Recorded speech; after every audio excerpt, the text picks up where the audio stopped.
If your plants seem weaker than usual, this could be one possible reason. This type of problem is frequently related to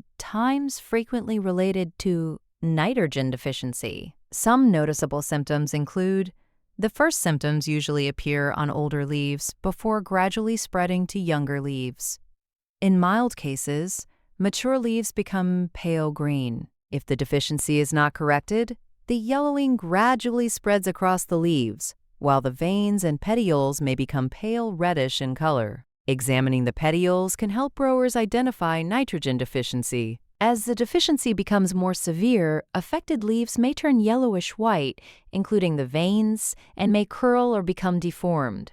Young leaves generally remain pale green but are often smaller than normal. Symptoms can also vary according to the plant's growth stage and may include poor overall growth, reduced chlorophyll levels, yellowing and small leaves, stunted development, poor tillarings, smaller panicles during heading, earlier and uneven flowering, fewer panicles and grains, and ultimately reduced yield. It can develop when conditions such as these occur. Nitrogen is an essential nutrient for healthy plant growth. Under favorable growing conditions, rapidly developing rice plants require an adequate nitrogen supply to support vegetative growth, tillaring, and panicle formation. Rice nitrogen requirements vary depending on the growing season, soil fertility, yield potential of the variety, and the timing and method of supplemental fertilization. Urea is a common inorganic nitrogen fertilizer used in rice production, while organic fertilizers can also contribute nitrogen to the crop. Soil pH can influence nitrogen availability and uptake as well. Both excessively low and excessively high soil pH may interfere with the plant's ability to absorb nitrogen efficiently.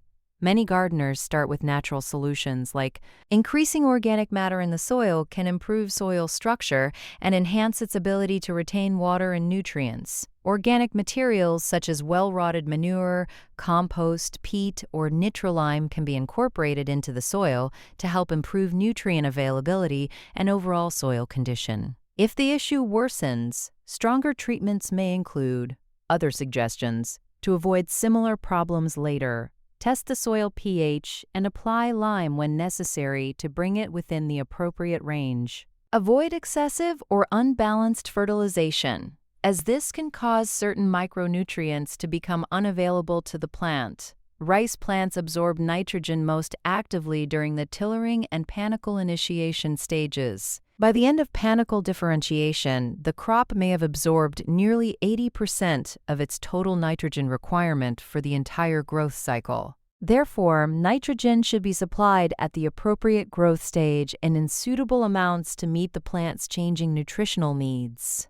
In short, leaf discoloration may occur, with the petioles and veins becoming pale green or reddish. Leaf development is reduced and the plant may appear tall, thin, and weak. Stay tuned for more practical plant care advice.